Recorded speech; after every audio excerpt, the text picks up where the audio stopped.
আসসালামু আলাইকুম, স্বাগতম। আজকের ভিডিওতে সঙ্গে আছি আমি আশিকুর রহমান। প্রিয় দর্শক, বজ্রপাতে বর্তমান সময়ে বাংলাদেশে অনেক মানুষ মৃত্যুবরণ করছে। বজ্রপাত যেহেতু একটি প্রাকৃতিক দুর্যোগ, এটি মানুষের কাছে অনেক বিপজ্জনক একটি কারণ হয়ে থাকে। প্রিয় দর্শক, আমরা জানি না যে বজ্রপাতের সময় কি করতে হবে, কি না করতে হবে। সো এই বিষয়গুলো অবশ্যই জানা থাকা জরুরি। নিজে এবং পরিবারকে রক্ষা করার জন্য এই ভিডিওটা প্রথম থেকে শেষ পর্যন্ত দেখুন, এবং আপনারা যারা নতুন তারা অবশ্যই আমাদের চ্যানেলটি সাবস্ক্রাইব করবেন। ফেসবুক থেকে দেখলে অবশ্যই ফলো করার চেষ্টা করবেন।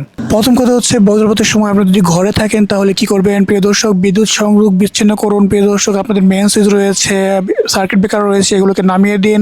আপনার যে ফ্রিজ রয়েছে, টিভি রয়েছে, অন্যান্য যে সকল ইলেকট্রিক বস্তু রয়েছে সেগুলোকে আপনি বিদ্যুৎ সংযোগ থেকে বিচ্ছিন্ন করুন। কারণ হচ্ছে এইখানে আপনার যখন বজ্রপাত হয় তখন কিন্তু এই সকল ইলেকট্রিক ডিভাইস নষ্ট হয়ে যাওয়ার একটা ঝুঁকি থাকে।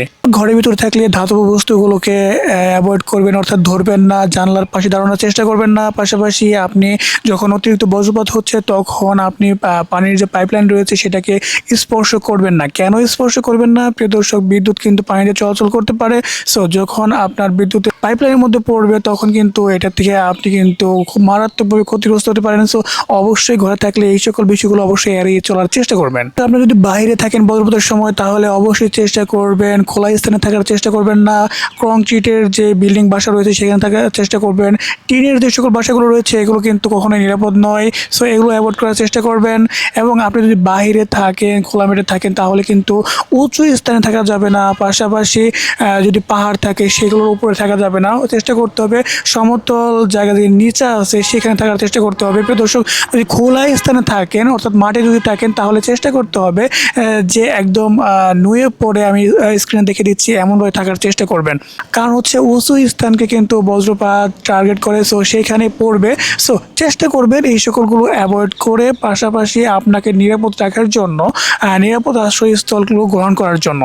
প্রিয় দর্শক, উঁচু গাছ রয়েছে এগুলোর নিচে যাওয়া যাবে না। পাশাপাশি বৈদ্যুতিক খাম্বা রয়েছে এগুলোর নিচেও কিন্তু দাঁড়ানো যাবে না। প্রিয় দর্শক, আপনি যদি গাড়ির ভিতরে থাকেন তাহলে চেষ্টা করবেন ধাতব যে বস্তুগুলো রয়েছে সেগুলো স্পর্শ করা থেকে বিরত থাকার জন্য, এবং আপনি চেষ্টা করবেন গাড়ির ইঞ্জিন বন্ধ করে রাখা, অর্থাৎ স্টার্ট বন্ধ করে রাখা। অন্যথায় কিন্তু মারাত্মক ঝুঁকিতে পড়ার সম্ভাবনা রয়েছে।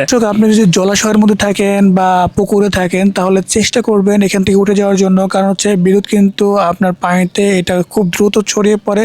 সো আপনি যদি নৌকায় থাকেন তাহলে সাউন্ডের নিচে আসার চেষ্টা করবেন এবং নিরাপদ আশ্রয়স্থলগুলো গ্রহণ করার চেষ্টা করবেন। তো বাই চান্স আপনার আত্মীয় স্বজন বা কেউ যদি বজ্রপাতে আক্রান্ত হয়ে থাকে তাহলে কি করবেন? বজ্রপাতে আক্রান্ত ব্যক্তিকে ধরলে কিন্তু আপনার কোনো ক্ষয়ক্ষতি হবে না। অনেকে মনে করে তার ভিতরে কারেন্ট জমা হয়ে থাকে, আসলে এমন কিছু না। সো চেষ্টা করবেন দ্রুত হসপিটালে নেওয়ার জন্য এবং দ্রুত সিপিআর দেওয়ার জন্য। শ্বাস প্রশ্বাস বন্ধ হয়ে গেলে দ্রুত আপনি সিপিআর দেবেন। দর্শক, অনেকে মনে করে যে বজ্রপাতের সময় নেটওয়ার্কের উপরে এটার একটা প্রভাব রয়েছে, আসলে তেমন কিছু না। যদি ল্যান্ড ফোন হয়ে থাকে, তারযুক্ত ফোন রয়েছে, তাহলে এগুলো অ্যাভয়েড করার চেষ্টা করবেন। তবে আপনাদের যদি এমন ফোন থাকে তাহলে এটা কোনো ক্ষয়ক্ষতির সম্ভাবনা খুবই কম থাকে। সো প্রিয় দর্শক, এই সকল বিষয়গুলো আপনাকে অবশ্যই মাথায় রাখতে হবে এবং চেষ্টা করতে হবে যতটুকু সম্ভব নিরাপদ আশ্রয়স্থলে থাকার জন্য। এবং বজ্রপাত হওয়ার 30 মিনিটের আগে আপনারা বের হবেন না।